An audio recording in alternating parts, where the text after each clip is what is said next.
Yeşimizdən dalaq balı çıxıb. Dadına baxmaq istəyirik. Bizim ərazidir, arı qoyduğumuz ərazidir. Zaqatalanın Əliyabad qəsəbəsi. Çox gözəl bal olur. Bir dənə yeyək baxaq. Arı qarışıq kəsdik. Bax, bismillah. Pambıqdır, pambıq.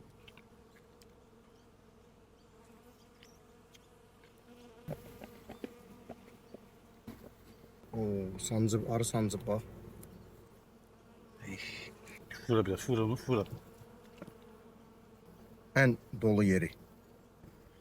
Əsl təbii organik dalaq balı. Özü hörüb, özü təbiətdən yığıb. Bismillah.